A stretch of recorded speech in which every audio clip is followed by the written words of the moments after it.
Josh. Man, thanks for doing this. This is going to be fun. Looking forward to it, man. Yeah, welcome everyone. Come on in. And I already have chat enabled, so you all can say hi on there. I didn't forget it this time. It's happened, Josh. It's happened. Do enough of these things and everything happens. I hear you, man. Oh, yeah. All right. Hello, hello. And I'm going to find my chat button so I can see you all say hello in there. So I always just put chat to everyone and I say, hey. And this is the best spot for you all to engage with each other, with our guest today, myself as well. We're going to be having a little bit of fun here. Josh has an amazing presentation, so I'm looking forward to this. Now, Josh, where are you right now? I forget. I'm in Houston, Texas. Yes, Houston, Texas. When the weather is great, only this time of year.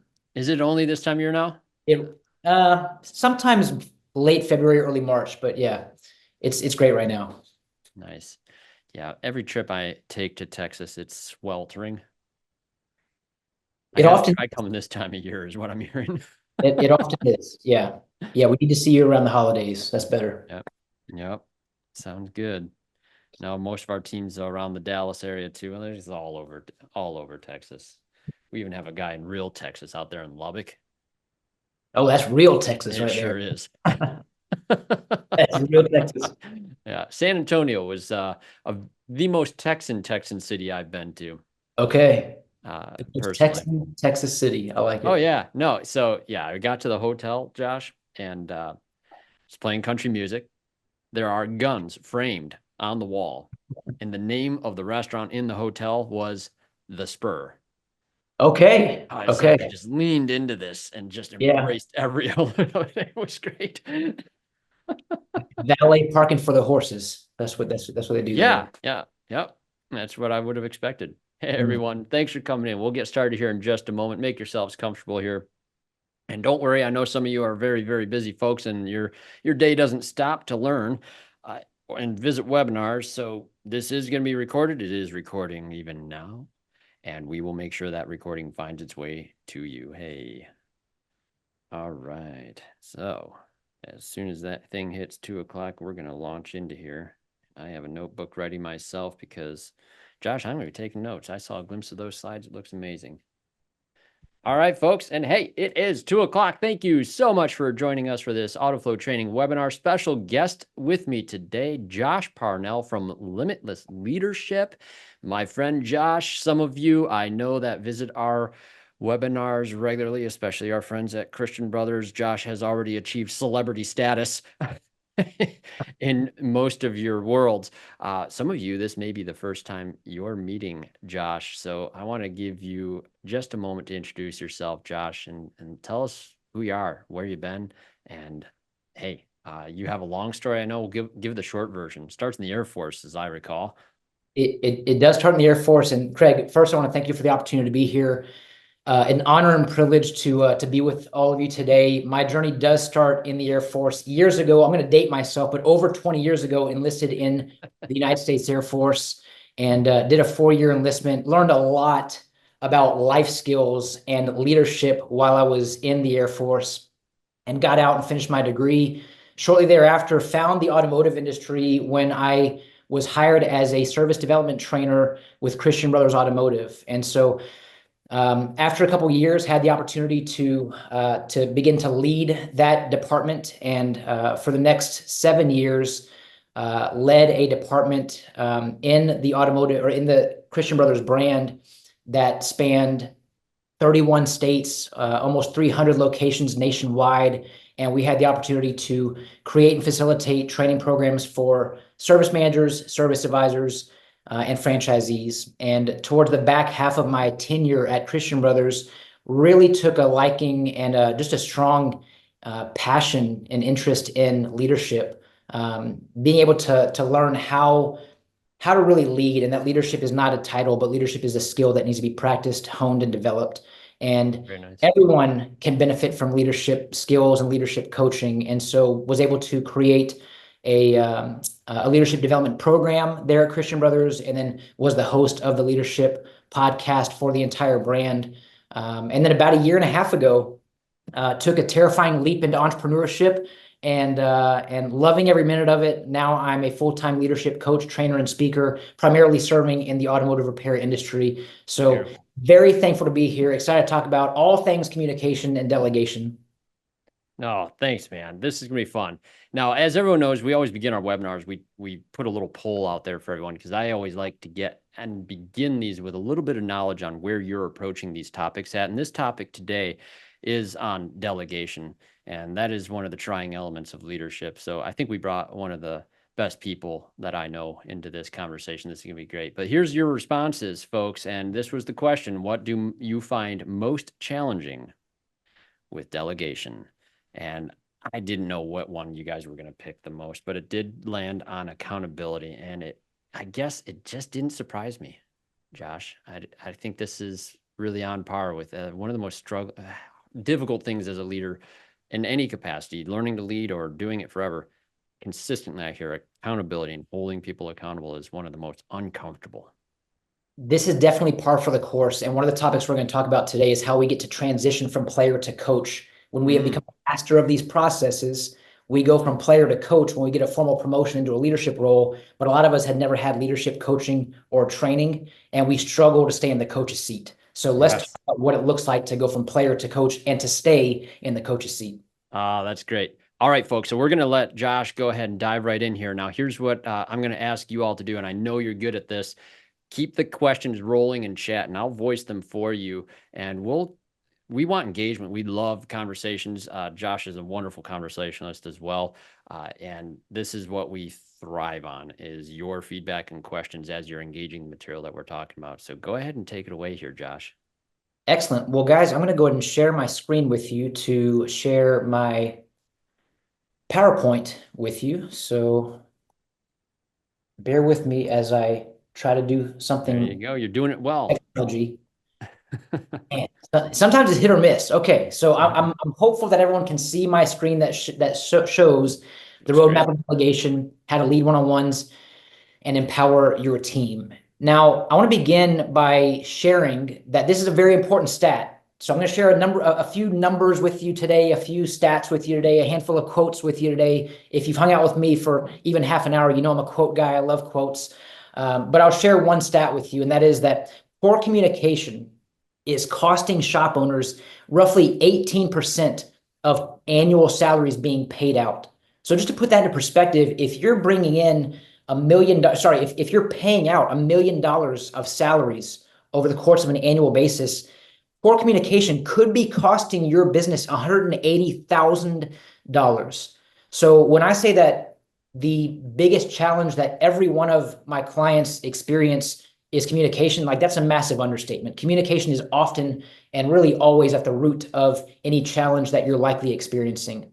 So I'm excited to share with you my take on communication, the 5 steps to effective communication, how to pair that with the roadmap of delegation, how to empower your team, and how to effectively lead one-on-ones, which is from a lot of my clients, the biggest feedback I've gotten from them in regards to one-on-ones is this practice, the implementation and the introduction of the one-on-ones have been absolute game changers for a lot of our clients. And so I'll begin by sharing a quick intro. I mean, I guess I think I've already done this, but I am a leadership coach, trainer, and speaker.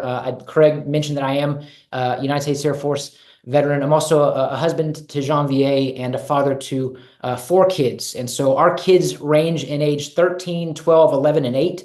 So a lot of prayer in our house is appreciated because it can be pretty chaotic, but wouldn't change anything. Absolutely love my family. And that truly is my purpose. I believe that purpose trumps motivation. And when we can find our purpose through our passion, that helps us really stay fueled and stay disciplined to fulfill what I believe to be our purpose. And my purpose is my family. And so ultimately, I also professionally want to reach people and build leaders. And so I truly love being able to work with folks and meet with folks on a regular basis to help them grow and develop their leadership skills.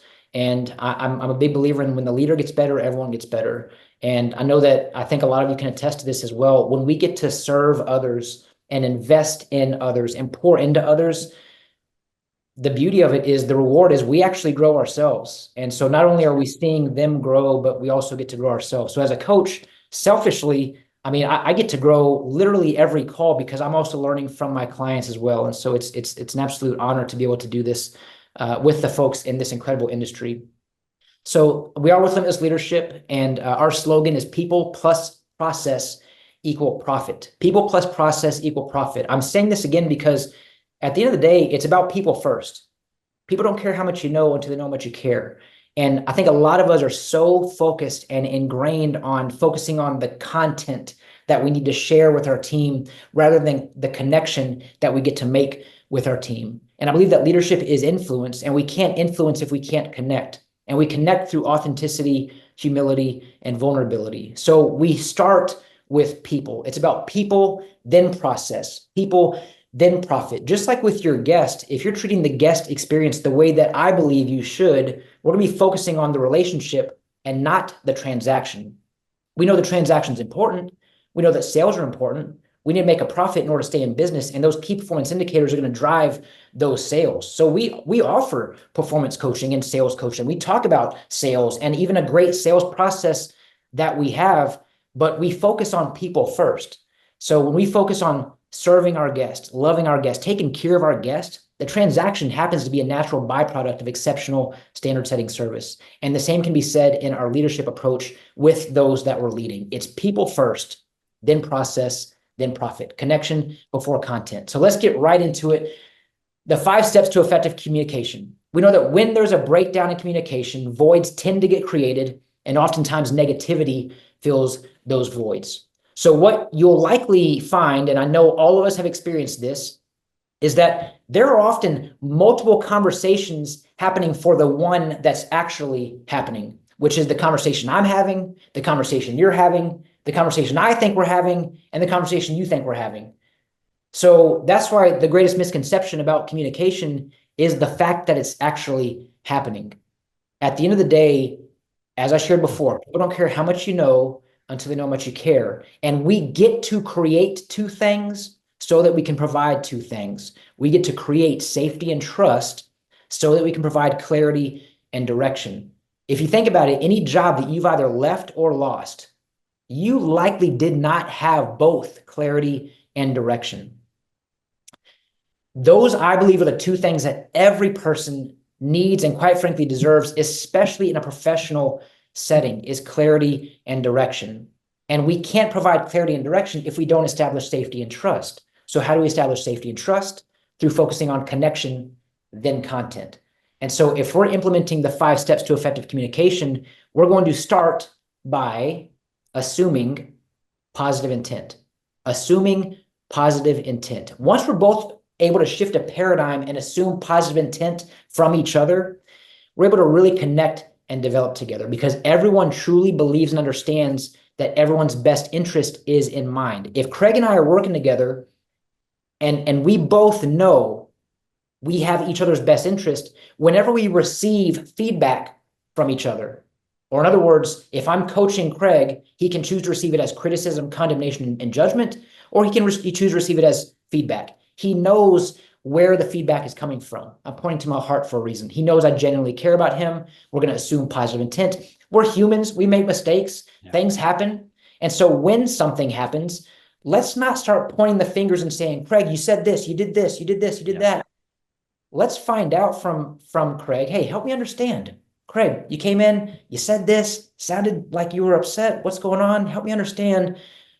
Where you're at, right? This is good. Yeah, Josh, our audience has been primed on Toastmasters. Me and Chris are huge advocates for it. And one of the great elements of Toastmasters is giving and receiving feedback. We've discussed that several times here, and this is really spot on with what we love to help people understand is you have to kind of develop that as a muscle too. It's not always going to be a natural thing, but that first step is so critical on that. And that's why I love my Toastmasters Club is we really just emphasize that feedback is a good thing. Feedback is a good thing. Yes. Feedback is a good thing. You have no choice anymore, but to receive it as that intent. It is so clear. It is made so clear.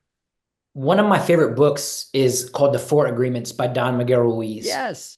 Yep. And in this book, one of the 4 agreements is to don't take things personally. And I understand, I get it. When we receive coaching from someone, I know you're looking for, you got it, don't you, Craig? I know it's on the shelf. It's like, Yeah. I want to show it. I want to show it off. So when we're receiving coaching, I understand when we're receiving it in the moment, it's going to be hard to not take it personally, but we have to remember they're doing us a disservice if they don't share this with us. It's also not always exciting for them to share opportunity areas for us, because it could also be a challenge if you are the giver of the feedback, not just being the receiver, the recipient of the feedback, but if I am expected to help Craig grow and develop, and I'm going to provide feedback for him in an opportunity area that I see something in him that he may not see, it's a blind spot potentially. And when I share this with him, it may not be easy for me to share this, but I will say this too: difficult conversations don't have to be difficult when we're both assuming positive intent from each other. I'll share an analogy with you all that I know you can relate to. I'm at the shop. I'm opening the shop. Craig's the owner. Craig comes in and he walks by me and he's focused. He's focused, but he gives me a directive. He says something about something that needs to get done that day. Hey, Josh, don't forget to do X, Y, or Z. And I'm hearing Craig, and just the way he said it, we've heard it's not what you say, it's how you say it. But sometimes it is what you say. And so it's the way he said it. Maybe it's the words he used. Maybe it's the way he delivered it. His tone of voice, his enunciation, voice inflection, something just seemed a little off. And what I could do is be like, man, what's up with Craig? What is up with Craig? And so I go to my fair question, right? So I go to my team members and like, guys, do you see Craig come in? Do you hear what he said? So automatically I'm going to someone else and I'm introducing and inadvertently allowing negativity and toxicity to slowly seep in and slowly yes. Because I'm having that water cooler talk. That water cooler talk. Yeah. Me and Chris talk about this all the time. Chris hates water cooler talk, and he'll say this all the time. And it's a really valid point. It's a culture killer. And it can be. And it's so funny what can trigger it too, because as communicators, we all do this. I can't think of her name. Vanessa Van Edwards, I think it was. She has a book on cues, I think is the title of it. And she talks, I think it was her. She talks on competence and warmth as two of the things you're doing in speaking. You have either high competence and high warmth. That's a great spot to be in, difficult to master. But sometimes we're high on competence and really low on warmth. And you get that assertive delegator mode who's not really interested in anybody else except the thing they're talking about. Yeah. Well, and again, that's, it's content and then connection, but how can we both at the same time? Yeah, it's like the same thing. Yeah, content connection is really the same thing as warmth and competence. Yeah, that's right. It's just different labels on the same concept, it seems like. So if I'm going back to the analogy where I'm having the water cooler talk, keep in mind what you're sharing with me, Craig. You walk in and you say something and I receive it one way, even though you didn't mean it to be taken that way, but it's based on what I thought. And humans have up to 60,000 thoughts per day. And studies show that 80% of our thoughts are negative and 90% of our thoughts are repetitive. So it's no wonder why we regularly experience stress and worry and doubt and concern and anxiety and fear. But we know that fear is simply false evidence appearing real. And we're always going to find evidence in the things that we believe, which means if I choose to believe that Craig is upset with me or something's going on with Craig, I will find evidence that supports that belief, which might be a limiting belief. Correct. And one of the greatest mistakes any of us can make is assuming all of our thoughts are true. So keep this in mind. Hang with me for a second. If Craig comes in and he says something to me or shares something with me, I receive it a certain kind of way. I think one thing, which may not be accurate, but my thoughts dictate feelings. My feelings dictate actions, and my actions dictate results. So if we're not achieving the results we want to achieve, let's go back to the thoughts that we're having. That's why even our method, the Limitless Leadership method, is a roots to results coaching approach. Because what we do is we start tackling the thoughts and the potential limiting beliefs that we're having. Because if I start thinking one thing, which means, you know what, I think Craig's mad at me. I think Craig is going to fire me today. I think something's going on with Craig. So I start feeling a certain kind of way. Maybe those feelings are inadequacy, a lack of confidence all of a sudden. Maybe I start feeling a certain level of inability regarding something. So the actions I take will be indicative of the feelings I'm feeling. And so when we start feeling a certain kind of way, the actions I'm taking don't line up with the results I'm trying to achieve. Now, if I were to go to you, Craig, and go directly to the source, and I'm seeking first to understand, then be understood, I'm trying to learn what's going on. Hey, Craig, help me Yeah. understand what's going on. You came in, you said this, you sound like this, everything okay? How are things going, right? This Yeah. is the 7 Habits of Highly Effective People by Stephen Covey. Seek first to understand, then to be understood. A Yeah. lot of us, oh, go ahead, Craig. I see. No, I was going to say something. Good observation there. Yeah, my cues are subtle sometimes. That I've been in that guy, right? Yeah, Like we're you all using an have. analogy here, but this, yes, of course, we've all been there. And what's funny is a lot of times I realize when I'm on that space, and sometimes I'm even realizing the impact it's having on others, but still it can be hard to pull your own self out of that situation. And what you're describing almost sounds like, hey, these first two things, this is beneficial for people on the receiving end of some of that stuff too. And it's not trying to make excuses for the guy that's being jerk in the moment, or high competence, let's call.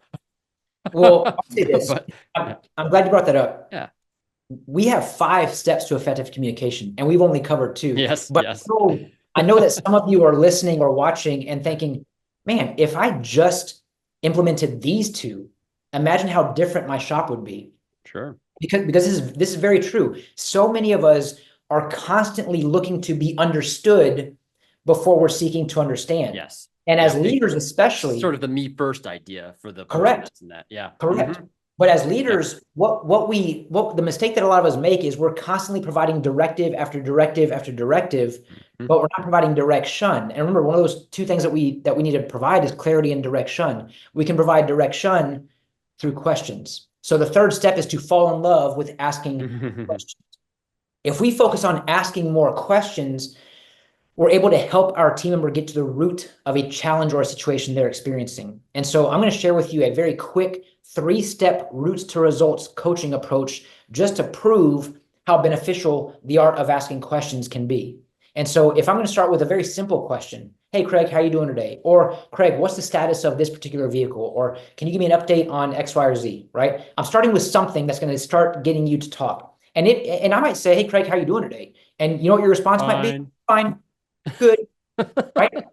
Well, I'm not going to stop there. A lot of us stop there because I ask a question. Whatever information you give me based on that question, I take it and I give you a directive. So think about this. In your own shop, if you're asking for the status or an update of a particular repair order, hey, Craig, what's the status of Miss Johnson's Arcadia? You give me the status, and I say, okay, great. Don't forget to do this, do this, do this, do this. Directive, directive, directive, right? But what if I say, hey, great, thanks, Craig. Tell me more. And I Yeah. promise you, you're going to tell me Yeah. more. Yeah. And then no matter what you say, I'm going to ask the awe question, AWE. And what else? And what And else? what else? Craig, And what what else? else? And what else? And what else? Folks, when I tell you that I've asked the awe question thousands of times in my coaching experience, and literally every single time, I'm not exaggerating. Every time I've asked this question, there's always been something else. Only one time did someone reply with, "What do you mean?" And you know what my reply was? What else? I just repeated myself, and I still got something else. So there's constantly something under the situation, under the challenge, at the root of a situation someone is Yeah. experiencing. So we ask a question, tell me more, and what else? Yeah, and that's what it's sometimes it's frustrating when you're dealing with 2 highly competent people in an intense environment, sometimes where there's shifting priorities rapidly. Both people get in a very high competent mode and they're both trying to accomplish a lot. And what I always feel frustrated with is when I have something else that I can't get in and I feel it's relevant. And that's a deeply frustrating thing on this side of things, for a personality like mine. There's a lot of people you got to, man, sometimes milking information out of people is just an impossible Well, task. But uh, I'm glad you mentioned that because for a lot of folks, you do have to really work them in a professional way. Like when I say work them, I'm not saying we're not manipulative. This is about we're influence. not waterboarding or And anything else. Yeah, no. yeah, yeah. And so when I say we're working them, keep in mind, we likely need to do more on our end to create and cultivate that safety and trust so that they feel comfortable sharing with us. For a lot of folks I work with, when we talk about one-on-ones and really finding out how their team member is doing, their initial response is, yeah, I checked on Craig. He's doing okay. I'll say, okay, great. Let's walk me through this. Like, how are things going? And so, he'll say, I went out and talked to Craig. Say, Craig, you doing all right?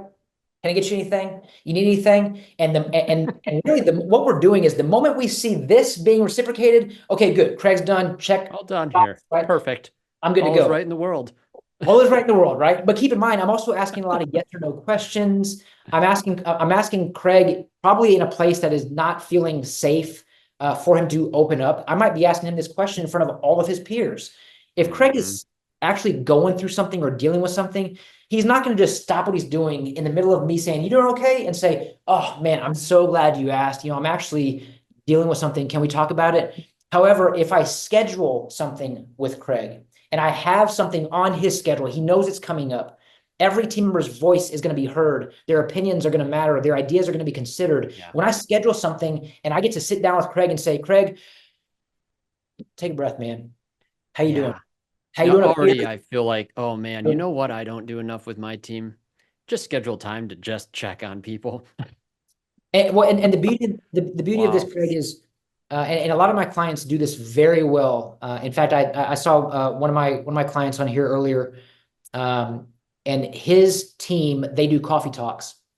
And with coffee talks, what this is they're just talking about life. They're talking about people. Beautiful. Everyone knows what their job is.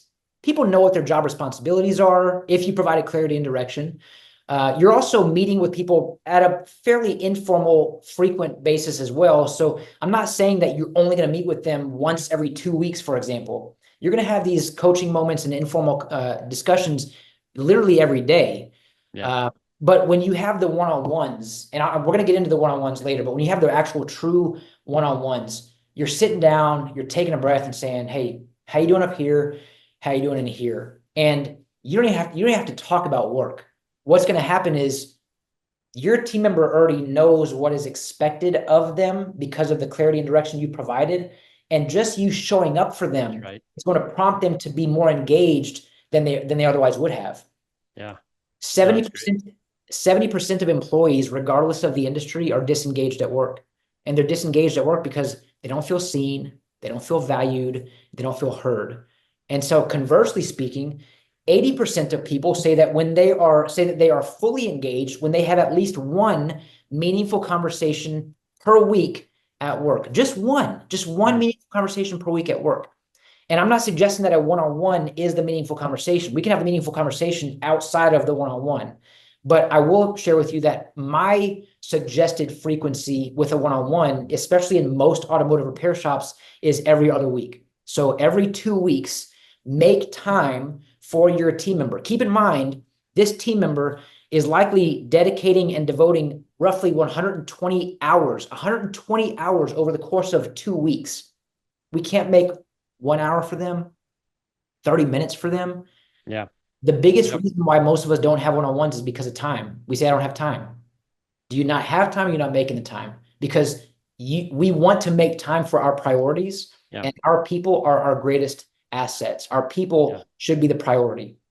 No, that's good stuff, Josh. And like Autoflow, even not in the garage on a daily basis, but even our team being a remote team, there's a lot of deliberate efforts that are required in that case. And what I've noticed for our team is we absolutely love it when we're getting together at an event and we have several days there at an event where we get to actually hang out. Yes. Yeah, we're not sick of each other yet. So well, the level of engagement increases. And when you think about it, if 70% of employees are disengaged at work, that tells you that huge number.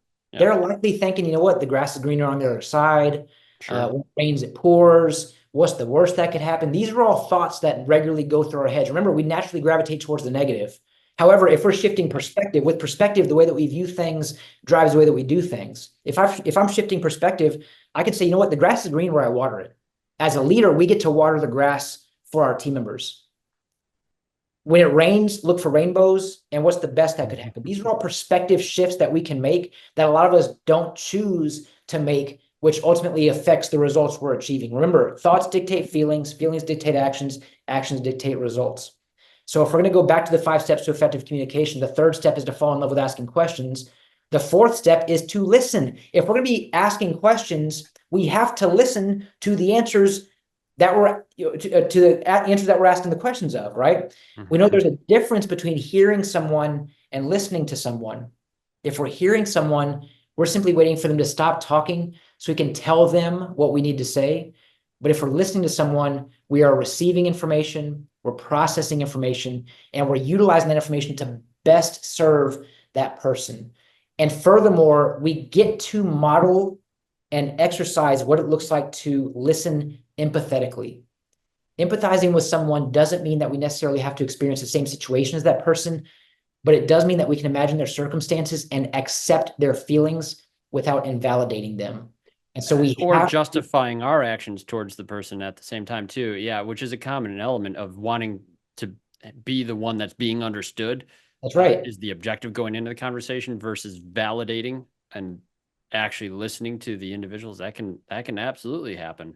Well, again, I mean, if people don't feel heard, they're likely not going to feel validated either. And it doesn't mean that we have to experience the same situation, but it does mean that we can imagine their circumstances and accept their feelings without invalidating them. And the key word here is invalidating. How many of us are inadvertently and unintentionally invalidating those that we're leading?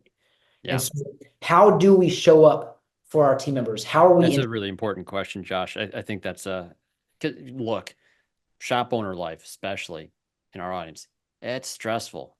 It is stressful. That was I was happy to hang up when I was getting into software. The stress was taking its toll. I'll be doing a podcast eventually with my wife talking about those stressful years around there. And that it's lonely at the top sometimes. And it's tough. We get it. But when that's wearing down you and you're going down and wearing down your team, that's a spiral that is really hard to get out of. You're absolutely right. And the thing is, we don't have to be alone at the top. We don't have to do things. We can go fast alone, but we can go further together. And if we're communicating effectively, we can bring everyone along with us. And they can also bring us along with them too. Because we lock arms with our team members, man, it is incredible. That's why the name of our company is called Limitless. Limitless. There's so many of us who are putting inadvertent limitations on our beliefs and on our abilities. And we just think, I'm not going to take action because I'm afraid I'm going to fail at something. But if I fail at something, that makes me a failure. If I lose, it makes me a loser. And that's not the case. We all know that's not the case. Our actions don't become our identity. And so what can we do to take action, communicate effectively, and delegate accordingly? The fifth step is to stay positive. You can say stay positive. You can say stay optimistic. They kind of are, they can kind of be used hand in hand here, but there is a difference. When I say stay positive, we have to make sure that we are leading from a place of positivity and leading from a place of opportunity. Earlier, the analogy I gave is that, Craig comes in, he says something, he gives me a directive, I hear something, I believe something, I take action accordingly. And the action I could have and should have taken was, I'm going to go directly to Craig. I want to go directly to Craig and seek first to understand, then be understood. I'm going to ask Craig some questions and then furthermore listen to what Craig is sharing with me. I can also implement the no complaining rule, which is literally exactly what it sounds like. We don't complain here. We're not going to complain here.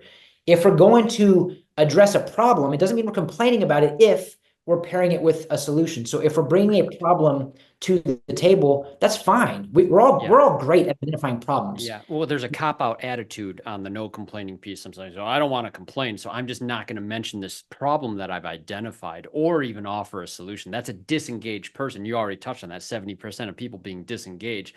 The fact that no one's complaining about something, not necessarily a great sign. If nobody's bringing problems with solutions, that's a problem. Well, I'm glad you mentioned that. Not only is that a problem, it also might be indicative of your leadership opportunities. Because if we're ensuring that every voice is heard, every opinion matters, and every idea is considered, how many ideas have been brought to you that we've initially silenced and said, that's not going to work? No, I don't like that idea. That's not going to work. Yep. If ideas are not being brought to us anymore, have we silenced past ideas? Yeah. It's quite possible. No, and that can shut people down quick. It can shut them down very quick and create more disengagement. Now, I want to share this just to recap the 5 steps to assume positive intent, to seek first to understand, then be understood, to fall in love with asking questions, to listen, and to stay positive. every single one of the things I've shared with you so far apply at work and at home, with the exception of one thing, which is the very last bullet point.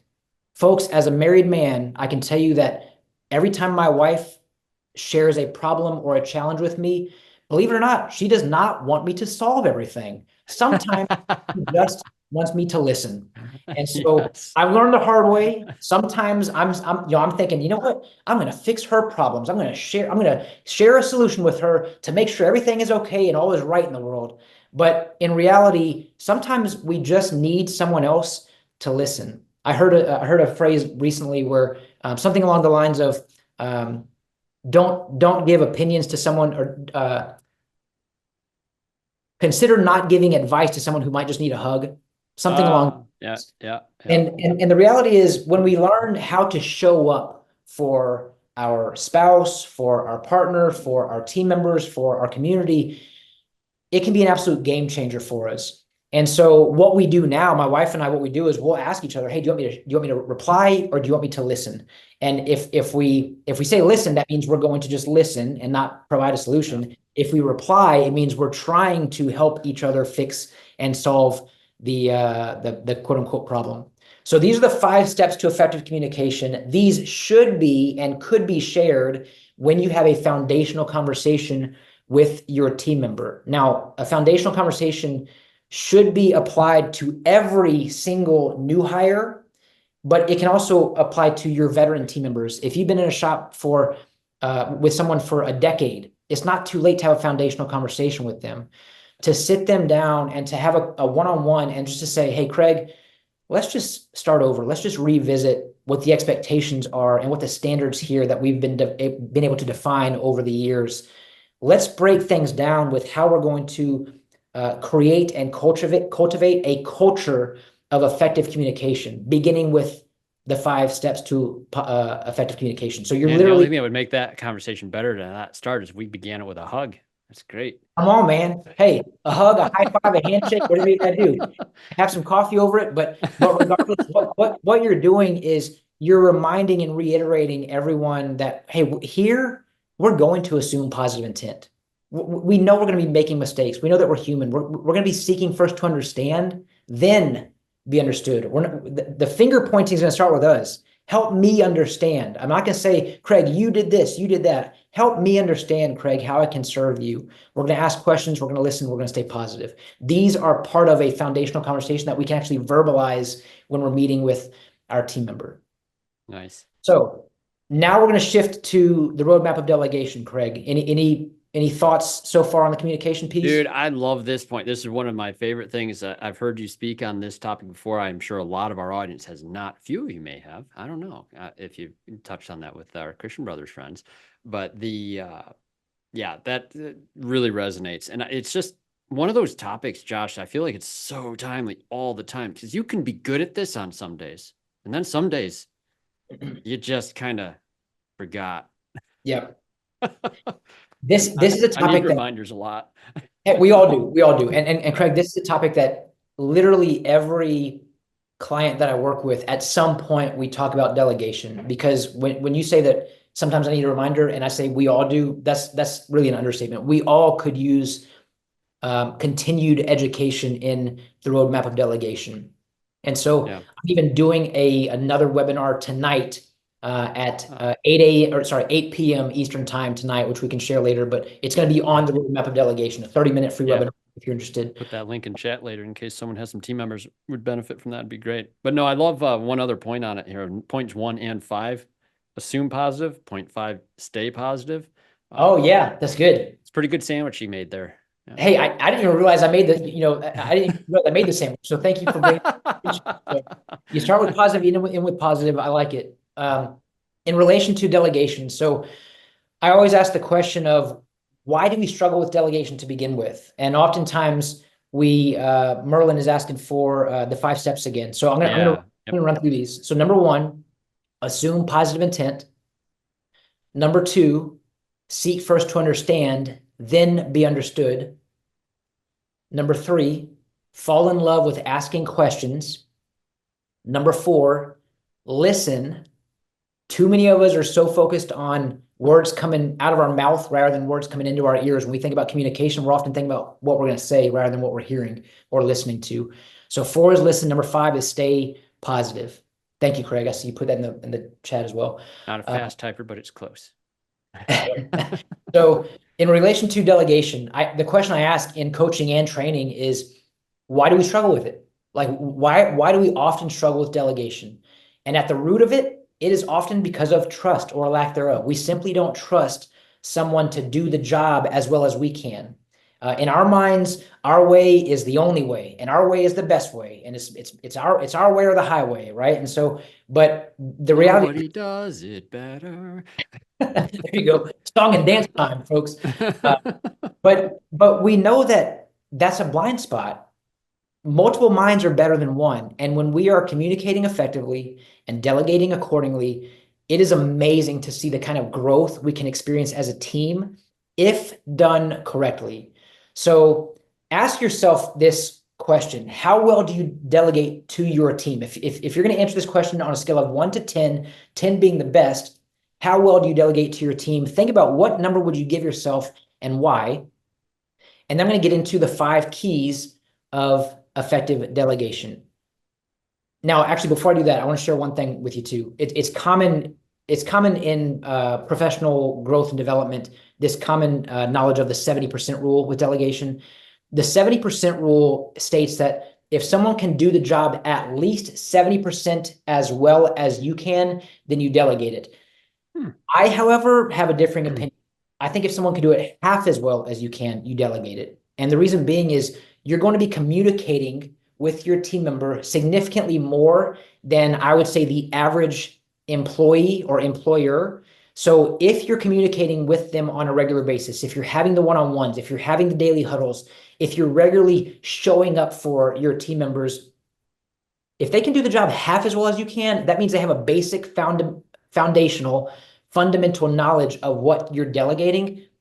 Give it to them. Delegate that responsibility to them. Now, that's a helpful rule, Josh, because I'm one of those guys. I'm very, very picky.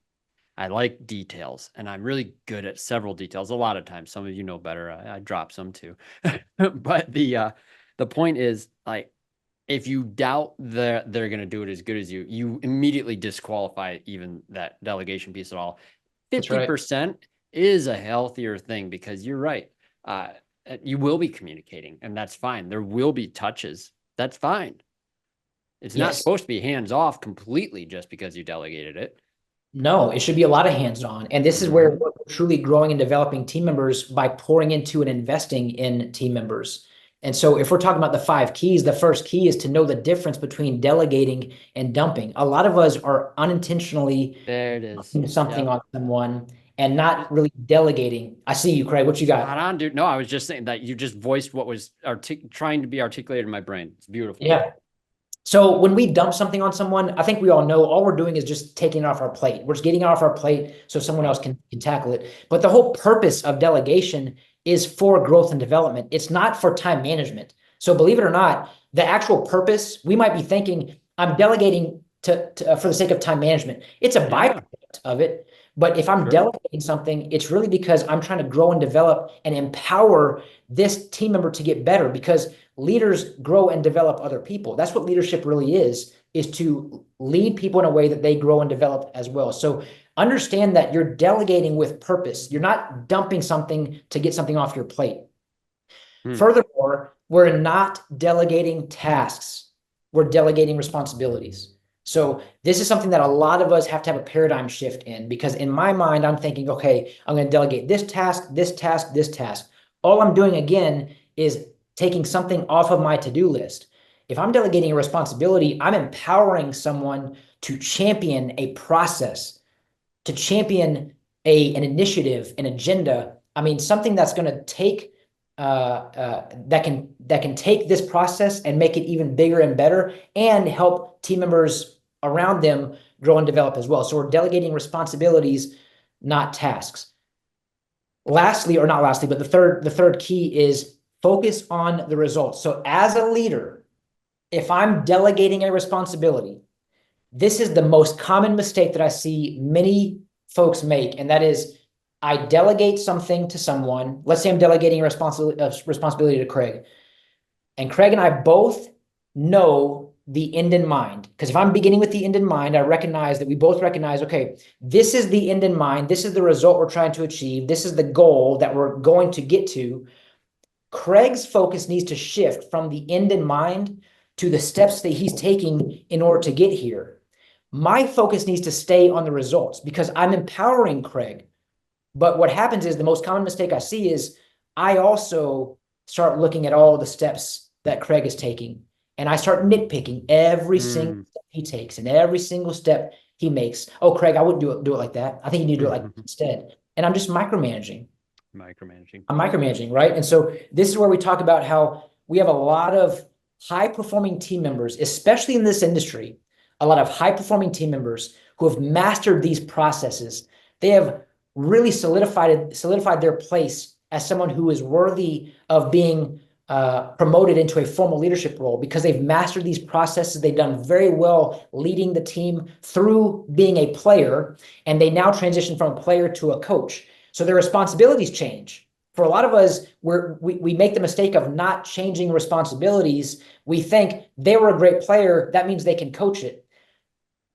To some degree, that's true, but to many degrees, that's not true. What we need to do is we're shifting complete role. So it's going from player to coach, and we struggle staying in the coach's seat because we see these players doing these processes, quote unquote, incorrectly, or in other words, different. So we jump out of the coach's seat to go and save the day. And what we're doing is we're stunting everyone's growth and development, including our own. And so this is the old adage of give a man to fish and he'll eat for a day, or teach a man to fish and he'll eat for a lifetime. Our goal is to not give a man to fish to eat for a day. Our goal is to teach them how to fish, teach them how to lead, how to coach, how to train, and how to manage. We have the opportunity to do all four of those things in the coach's seat, but too many of us are doing player things and not coaching things. So we need to focus on the results. Let our team members figure out how to get from point A to point B. They know that point B is the destination. We don't have to tell them all the routes to take and the steps to make, a turn to take to go from A to B. But too many of us are doing that.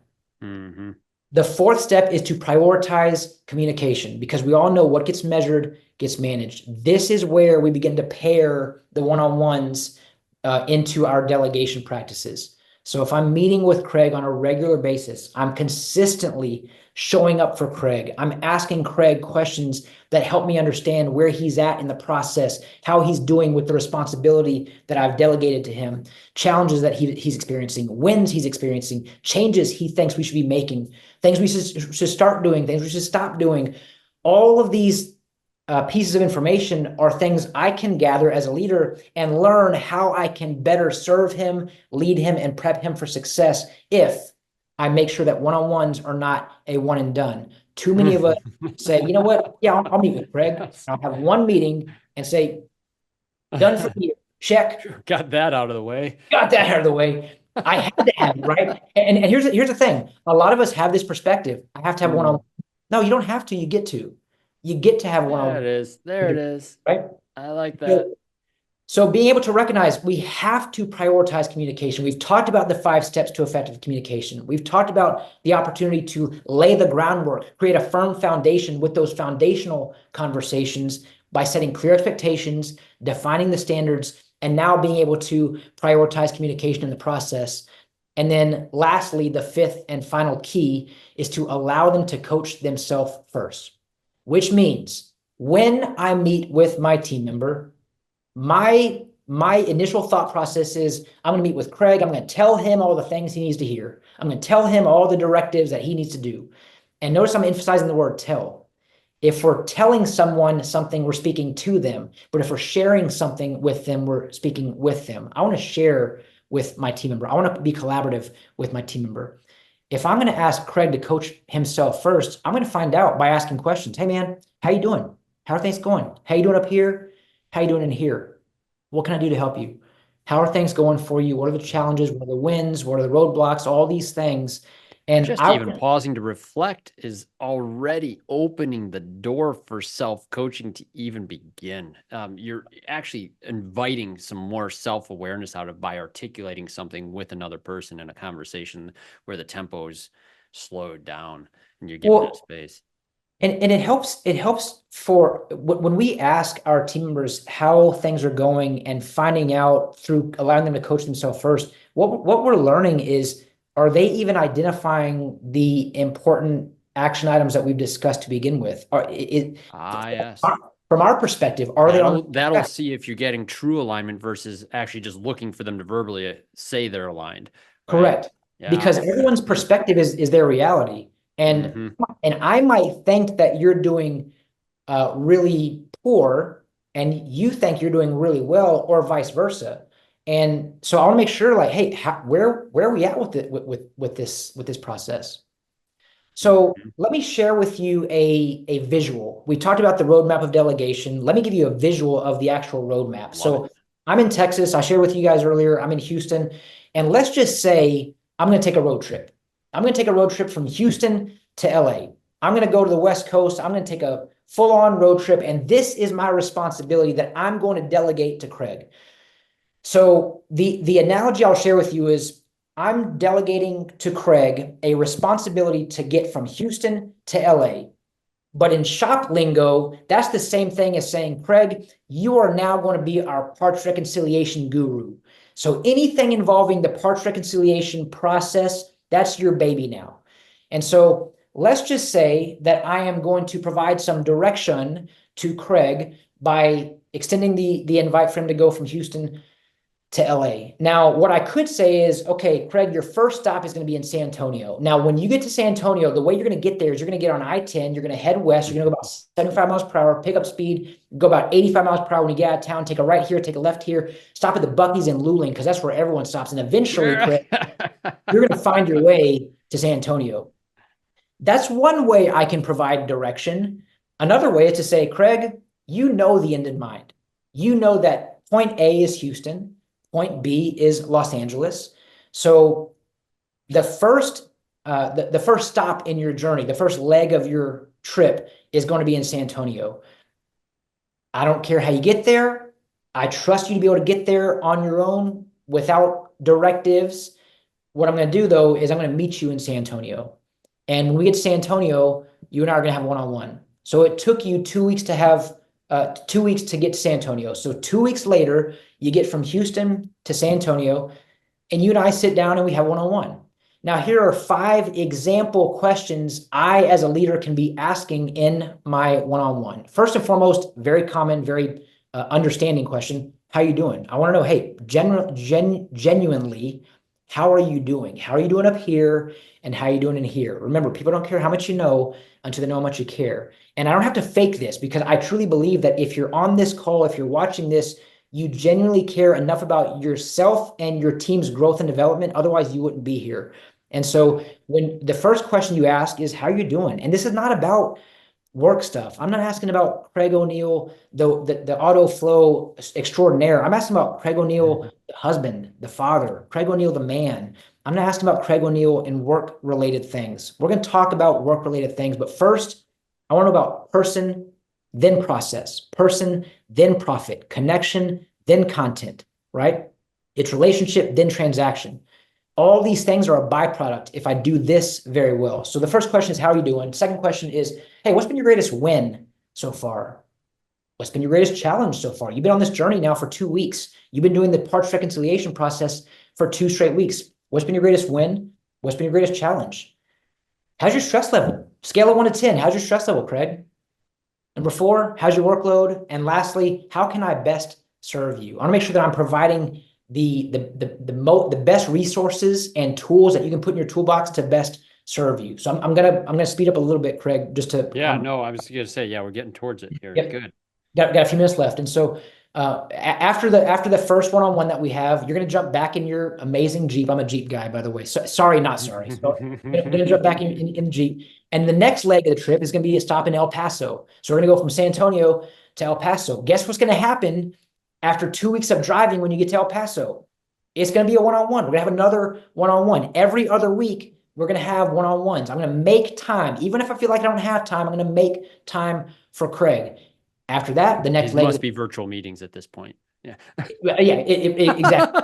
So the next leg of the trip, I'm going to wind up in Phoenix with Craig or virtually. And here's 5 more example questions that I can ask you. Now, the first question is, hey, Craig, you've been on this journey now for 6 weeks. Because remember, from Houston to San Antonio, 2 weeks. San Antonio to El Paso, 2 weeks. El Paso to Phoenix, 2 weeks. You've been on this journey now for 6 weeks. You've been doing the parts reconciliation process for 6 weeks. Tell me, what is something you want to get better at?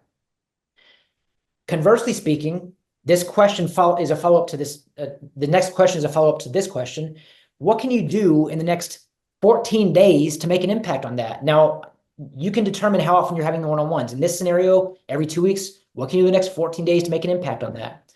The next 2 questions I'm going to share with you are the most important questions for you to ensure that your team members' voices are heard, their opinions matter, and their ideas are going to be considered. Number 1, what should we start doing? Number 2, what should we stop doing? Folks, you'd be amazed at how many people have never in their professional career been asked for their opinion on what they should start doing, what they should stop doing. I especially find this common with a lot of young techs. We do technician coaching as well with Limitless Leadership, and we find a lot of this with young techs. They've never been asked their opinion in their career. I believe that. And lastly, and this question should be asked, I would say maybe twice a year, maybe 3 times a year. Hey, what's it like to be on the other side of my leadership? What's it like to be on the other side of my leadership? This gives you a true indication because you're meeting with them so often, you're creating and establishing that safety and trust with them. You're going to get honest answers. Now, I'm going to wrap up this session with a quote, and this quote is probably my favorite quote, and it comes from Maya Angelou. She says, I've learned that people will forget what you said, people will forget what you did, but people will never forget how you made them feel. And the irony of this quote is the very first part of this. She says, I've learned that people will forget what you said. So here I am talking about how important it is to ask the right questions. Notice all 10 of those questions I shared with you, they were all open-ended questions. None of them warranted a yes or no response. They all required some dialogue. Good. Very good. But the irony is this: people are going to forget those questions, but those questions are prompting them to have a feeling that's not going to be forgettable. So they're not going to forget how you made them feel. So folks, that is all I have for you. If you give me 30 more seconds, Craig, I want to share with you again. Our slogan is people plus process equal profit. I do have a Limitless Leadership podcast that airs every Wednesday. I have a lot of incredible automotive industry guests on, including yours truly, Mr. Craig O'Neill. It was a lot of fun, dude. That was a lot of fun. It was a lot of fun. And Craig, as you all might imagine, brought some fire, brought a lot of amazing nuggets and a wealth of knowledge and information. And lastly, we do have a training coming up in Dallas. So if you're in the Dallas, Texas area, or feel like flying or driving to the Dallas, Texas area, Thursday through Saturday, January 16th through 18th. This is a 2-day training, but you see 3 dates, and here's why. Thursday and Friday is day 1. For Thursday could be half your team, Friday could be half your team. So you get to choose. Day 1 is going to be the same training on Thursday and Friday. Day 2 is on Saturday. So if you're coming from out of town, come to Friday and Saturday. But if you use this QR code, you can get more information. Dallas should be nice this time of year. It will be very nice this time of year. And if you have questions about this, just shoot me an email, josh@thebeardedleader.com. I want to share with you one more thing, Craig. You'll notice that picture on the left here. We do all of our training workbooks on an Amazon Fire tablet. So every attendee receives their own Fire tablet and is preloaded with all of your materials, as well as all information and additional resources. So everything is preloaded for you, and it's yours to keep as well. So quite a powerful that, my friends, move, my friend. That is quite a powerful digital move. Hey, man. I love it. No, so and any questions for Josh, please feel free to chime in on chat here in our closing minutes. But also, like I said, we've actually both did podcast guest swap here in the podcast. So if you haven't checked out Speak Up Effective Communication, please do on the Aftermarket Radio Network. Josh Parnell is episode 12, and we do go through those 5 steps in that podcast, and that was a lot of fun to do as well. So a couple of additional resources for you to take the listening on the road with you here. And of course, this is how you can get a hold of us. That is Josh's email right there on the board. Most of you know how to get a hold of me already. Don't be shy. Pretty great guy. Thanks for doing this again, Josh. This has been a lot of Hey, fun. thanks for having me, Craig. Man, it was an honor Oh, and privilege. yeah. Appreciate you, my friend. Yeah, absolutely. So listen up. Probably there's the January event. Where else are we going to see you next? Uh, Probably Vision. Couldn't be I'll, here, I'll I'll man. be at Vision. I'll be at Yeah, Vision that's all the in way in March otherwise. March. And then if you're interested in, if you want to think 6 months ahead, I'll be the keynote speaker at the Tools Conference in Yep, in Lancaster, May. Yep, Pennsylvania around May in May. 29th. I won't be there. Anniversary. Don't go to Go trade enjoy shows your with my anniversary. wife yet. That's probably maybe when we're married for 50 years, I'll take that gamble. Awesome, Josh. No, that'll be awesome. So yeah, Mr. Brett Fadley putting on a pretty good event. That's a growing Yes, event over sir. there. Yes, Where it do is. they host that? Is that Tennessee or North Carolina? Lancaster, Pennsylvania. Lancaster, Pennsylvania. That's right. My Yeah. mom grew up there, Oh, interestingly. nice. Okay. Yeah, it's near Amish country there. She really liked that Yeah. area. Yep. Cool place. Awesome. Thank you so much, my friend. And let me just check chat, make sure we're clean here. Lots of thank yous, good feedback. Thank you so much, everyone. We appreciate that stuff. And hey, I think we're clear, man. Cool. Awesome. Hey, have a happy Thanksgiving, all of you. Thanks now. See y'all.